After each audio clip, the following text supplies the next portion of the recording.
Alaikum warahmatullah. I'm Shaukat Hassan with my topic linear equations in two variables, rather pairs of linear equation in two variables.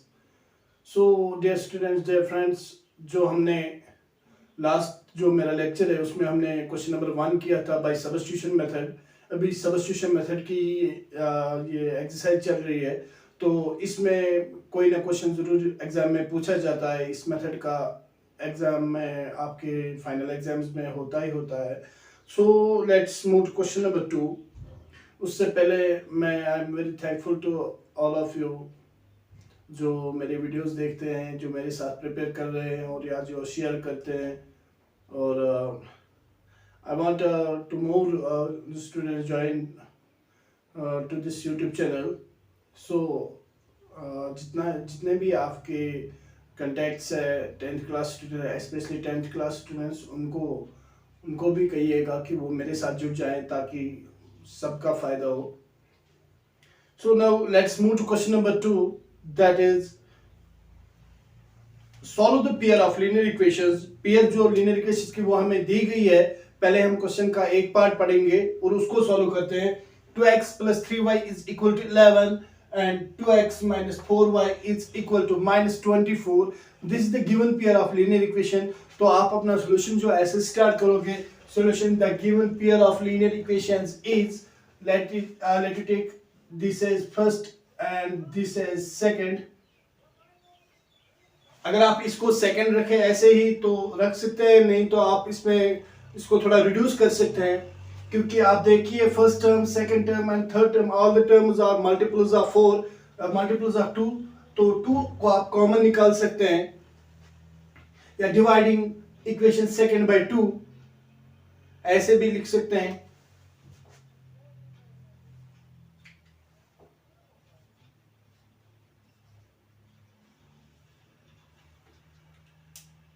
हम इधर ही लिखेंगे क्योंकि अगर हम divide करें तो इक्वेशन थर्ड आएगा तो कंफ्यूजन होने का खतरा है, फिर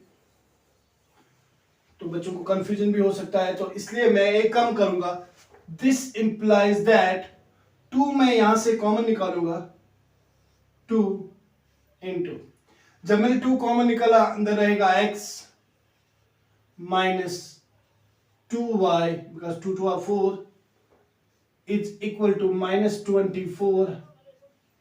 This implies that x - 2y is equal to -24. ये 2 जो यहाँ मल्टीपल में था, जब शिफ्ट करेंगे राइट हैंड साइड में तो डिवाइड होगा 2 12. This implies that x - 2y is equal to -12. अब इसको आप ना इक्वेशन सेकंड रख सकते हैं।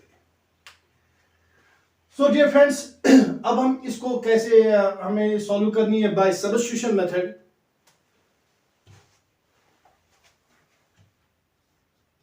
फ्रॉम इक्वेशन, तो सब्स्टिट्यूशन मेथड जो मैंने प्रोसीजर बोला था उसमें पहला ही पॉइंट ये है कि आपको दो में से एक इक्वेशन को चूज करना है और उसमें से एक वेरिएबल, चाहे आप x या y का वैल्यू निकालेंगे।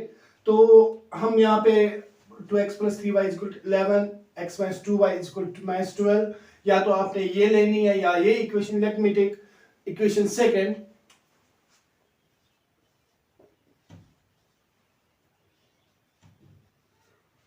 सो इक्वेशन सेकंड जो है that is x - 2y is equal to -12. This implies that x is equal to -12 plus 2y. 2y जो लेफ्ट हैंड साइड में हमारा 2y था that was negative, and when shifted to right hand side it becomes positive. This implies that x is equal to 2y - 12. We can, हमने कुछ नहीं किया इस step में, 2y को पहले लिखा और -12 को उसके बाद। This is our equation third. So dear friends, हमने अभी इक्वेशन सेकंड जो हमारी थी उसमें से हमने x का वैल्यू निकाला। अब इसी x का जो ये वैल्यू है ये हम पुट करेंगे जिस इक्वेशन से निकाला उसमें नहीं, जो नेक्स्ट हमारी इक्वेशन है दैट इज इक्वेशन सेकंड, हमने इक्वेशन सेकंड से निकाला, तो हम पुट करेंगे x का ये value in equation first. So dear friends, हमने जो x का वैल्यू निकाला equation two, that x is equal to y minus 12, इसको हम पुट करेंगे या सब्स्टिट्यूट करेंगे इन इक्वेशन फर्स्ट। इस इक्वेशन फर्स्ट में, तो इक्वेशन फर्स्ट थी 2x plus 3y is equal to 11, तो अब हमें क्या करना है, we have to substitute value of x here. So ये जो x है इक्वेशन फर्स्ट में, जो x है, तो उसकी जगह हमें लिखना है 2y minus 12। This implies that 2 to r 4y minus 2 into 12 24 plus 3y is equal to 11. So this will give us 4y plus 3y, like terms है तो add होंगे, 4y plus 3y is equal to 4 plus 3 is 7y minus 24 is equal to 11. इसका काम हो गया 2y minus 12. 7y minus 24 is equal to 11. अब हम इस 24 को, हमें y का वैल्यू, दिस मीन y वाली टर्म जो है हमने एक साइड रखनी है, बाकी जो भी टर्म्स है उनको शिफ्ट करना है other side. This will give us 7y is equal to 11 minus 24 when shifted to other side becomes plus 24. This implies our 7y is equal to 24 plus 11 35. This will give us y is equal to 35 divided by 7. So we can reduce it by cancelling 7 1 or 7 5 are 35. This implies y is equal to 5. y का value जो निकला 5 निकला। अब ये this value of y when substituted to equation first, second or third, we get the value of x. तो जो हमारी third equation थी वो थी x is equal to 2y minus 12.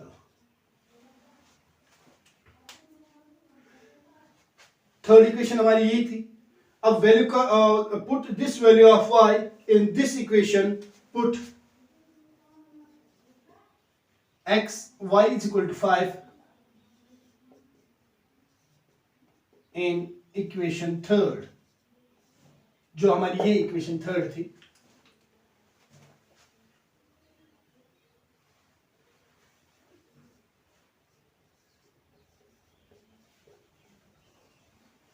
अब देखिए, this will give us x minus 2, y की जगह हमने 5 लिखना है, is equal to minus 12. This will give us x minus 2 5 are 10 is equal to minus 12. This will give us x is equal to minus 12 plus 10.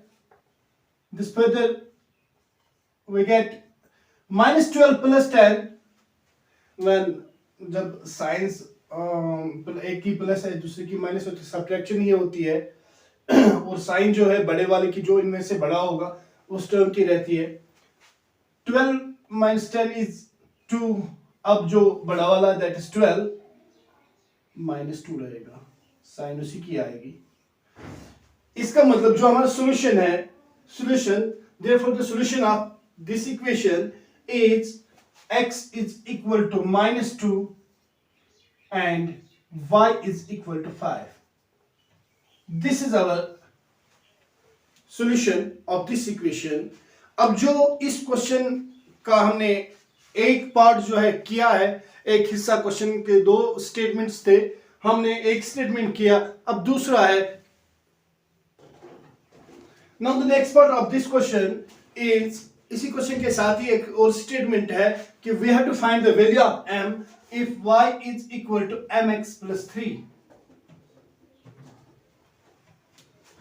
we have to find the value of m if y is equal to mx plus 3. हमने x और y यहाँ पे निकाले हुए हैं, तो ये x and y का वैल्यू इसमें देंगे तो जो अननोन रहता है m उसका वैल्यू हमें आएगा. We have y is equal to 5. This implies that, put x is equal to minus 2 and y is equal to 5 in this equation. We get 5 is equal to m into x की जगह minus 2 plus 3. This will further give us 5 is equal to minus 2 into m minus 2m plus 3. ठीक है, और हम right hand side को इस side लिखेंगे और इसको उस साइड लिखेंगे तो कोई साइन में चेंज नहीं आएगी.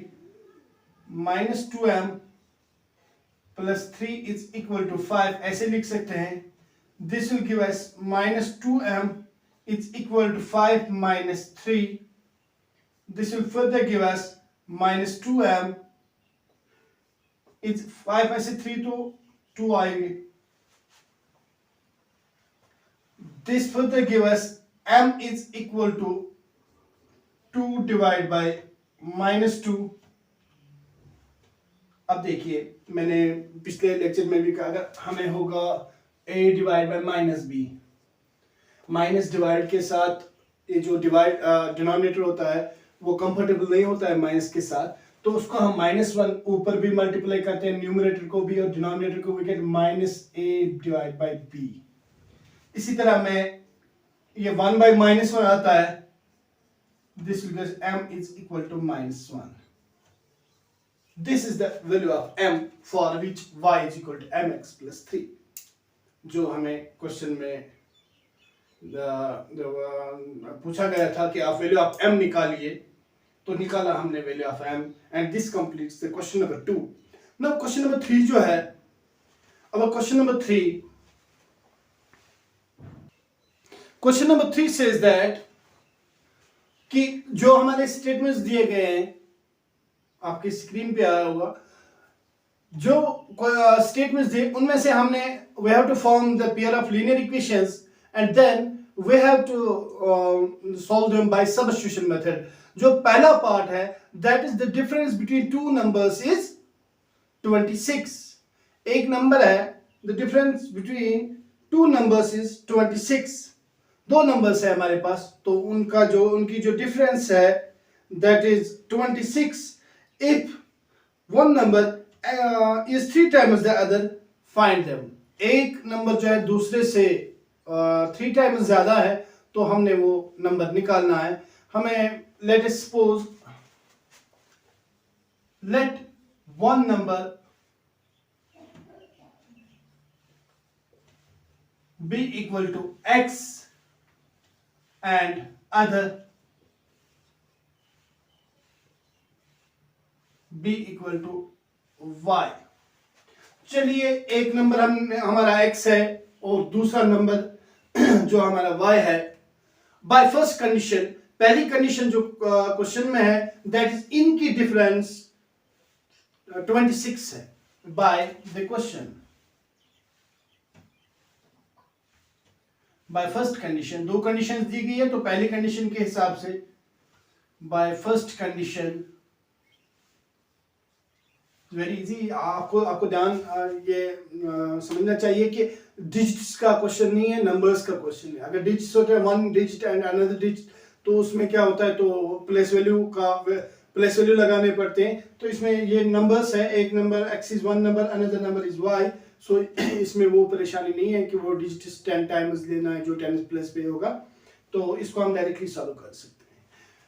One number is equal to x and another number is equal to y. By first condition, difference between these two numbers is 26. अगर आप इसको बड़ा वाला नंबर समझते हैं तो x माइनस वाई लिखिए. अगर आप इसको बड़ा नंबर बनाना चाहते हैं, जो बड़ा दो में से एक बड़ा होगा, तो अगर आप y को लेना चाहते तो y माइनस x लिखना है. तो let's suppose that x is the bigger one. Therefore, x minus y is equal to 26. This अवर एक इक्वेशन आ गई हमारी. Now equation second, one number is 3 times the other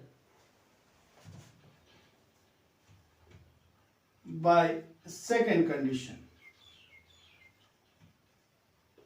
दूसरी जो कंडीशन है that is one number is 3 times the other, यानी जो बड़ा वाला नंबर है जब हम छोटे वाले को 3 मल्टीप्लाई करेंगे तब वो बड़े नंबर के बराबर होता है.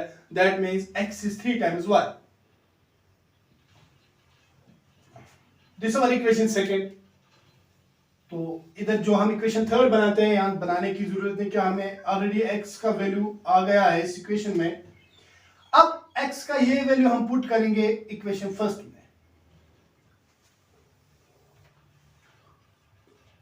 Put x is equal to 3y in equation first, we get x minus 3y. Equation first जो थी वो है x minus 3y is equal to 26. x की जगह x minus y, sorry, x minus y is equal to 26. तो इस equation में हमने x की जगह 3y लगाना है. ठीक है, दिस इंप्लाइज x की जगह 3y लगाना है इन इक्वेशन फर्स्ट में. जो 3y कहां से आया, x का वैल्यू है जो हमने इक्वेशन सेकंड से लिया. This will be 3y minus y is equal to 2y is equal to 26. This implies that y is equal to 26 divided by 2 to 13. y is equal to 13. तो y का value जो आया वो 13 है. y कौन सा नंबर था, ये दो में से एक नंबर y था. Now we have to find the another one. y का ये वैल्यू हम सेकंड में आप पुट कीजिए या फर्स्ट में कीजिए, जहां आपकी मर्जी वहां रखिए. Put y is equal to 13 in equation second, we get x is equal to, जो इक्वेशन सेकंड थी x is equal to 3y. y की जगह हमें लेना है 13, तो 3 into 13 आएगा. x is equal to 3 into 13 is 39. सो इसका मतलब जो हमारा बड़ा वाला नंबर है दैट इज 39, जो दूसरा नंबर था है वो इज 13. तो लिखेंगे लास्ट में हम therefore one number is equal to 39 and another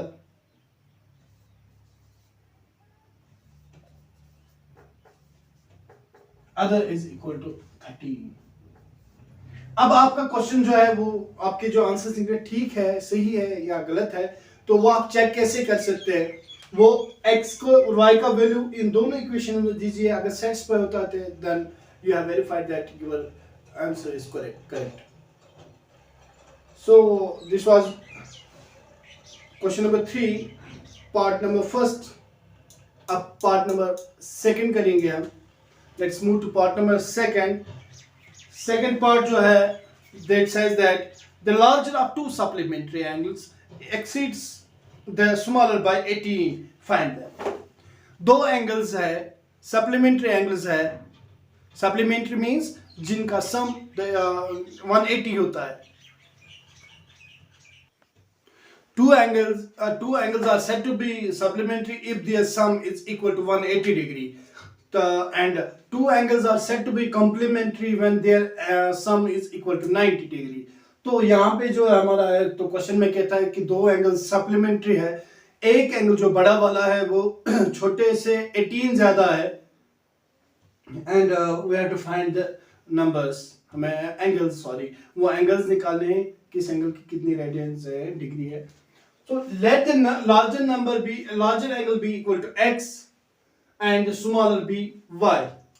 अब जो एंगल्स है वो सप्लीमेंट्री है. since the angle are supplementary, since the angles are supplementary, therefore x plus y will be equal to 180 degree. x plus y भी degree भी लिख सकते हैं आप. x plus y is equal to 180 degree. तो 1 degree लिखा यहाँ हम रहने देते हैं, क्या लिखे भी तो कोई टेंशन नहीं. x plus y is equal to 180 degree. This is our equation first. By the question जो है वहां कहता है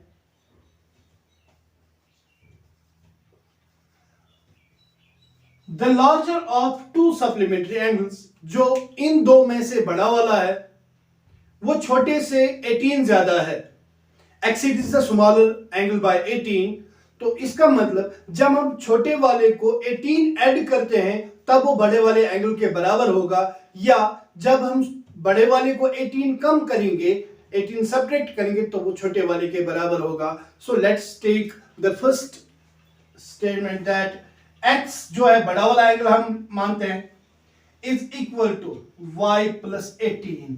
इसका मतलब जब हम y को 18 छोटे वाले एंगल को 18 ऐड करेंगे तब जाके वो बराबर होता है बड़े वाले एंगल के. तो ये हमारी बन गई इक्वेशन सेकंड. तो इक्वेशंस फॉर्म हो गई. अब हमें क्या करना है, वी हैव टू, अब हम फिर फ्रॉम इक्वेशन फर्स्ट या सेकंड लेते थे, लेकिन जहां पे आपको दो इक्वेशन में से x का वैल्यू या y का वैल्यू निकाला होगा, यानी इक्वेशन सेकंड आपको इक्वेशन थर्ड बनाने की जरूरत नहीं है, कोई जरूरत नहीं है. तो काम करेंगे कि जो जो x का वैल्यू है ये हम पुट करेंगे फर्स्ट इक्वेशन में. इधर लिखूंगा put x is equal to y plus 18 in first. Put x is equal to y plus 18 in first. We get equation first क्या थी, x plus y is equal to 180 degree. x की जगह हमें लिखना है y प्लस 18. सो मैं इधर x की जगह y प्लस 18 लिखूंगा. ये हमारा x का वैल्यू था. This implies that y plus 18 plus y is equal to 180 degree. y and y is 2y plus 18 is equal to 180 degree. This implies that 2y is equal to 180 minus 18. 2y is equal to 10 minus 8 is 2, 7 minus 1 is 6, 162. This implies that y is equal to 162 divided by 2, 2 into 81. This implies that y is equal to 81 degree. So y का जो value निकला वो 81 degrees निकला. अब हमें x का value निकालना है. अब y का ये वैल्यू आप पुट कीजिए इस इक्वेशन में, तो दो में से किसी भी इक्वेशन में, तो आपको x का वैल्यू निकलेगा. So let's put the value of y in equation second.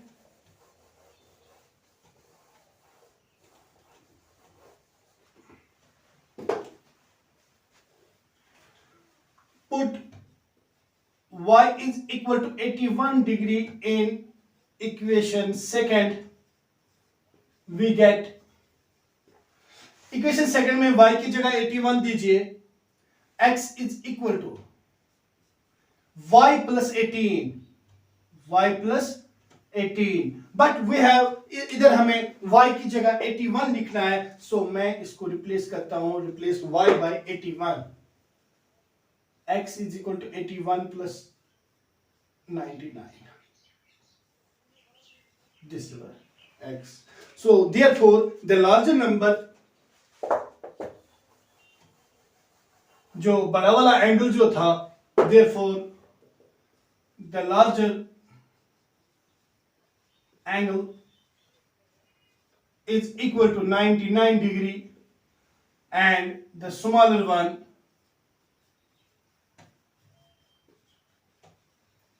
is equal to 81 degrees. अब दोनों कंडीशन सेटिस्फाई होती है। Now next part,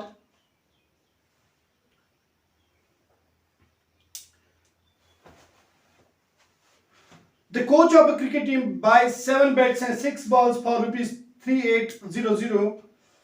Later she buys 3 bats and 5 balls for 1750. Find the cost of each bat and each ball.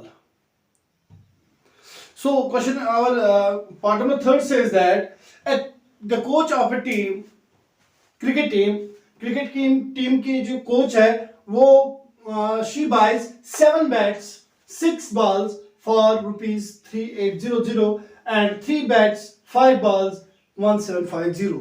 तो कैसे आप करेंगे ये क्वेश्चन? तो let cost of each bat be equal to x. So rupees में है, जो राइट हैंड साइड है रुपीज में दिया गया है, तो इस so you have to take the cost, इसलिए हम कॉस्ट ही लेंगे। सो डियर फ्रेंड्स, तो अगर bats cost of each bat equal to x, cost of each ball be equal to y, तो आप कैसे करोगे? 7x plus 6y is equal to 3800 and 3x plus 5y is equal to 1750. Now आपके पास जो आ गई है linear equation, pair of linear equation, अब आप इसको आसानी से सॉल्व कर सकते हैं बाय सब्स्टिट्यूशन मेथड।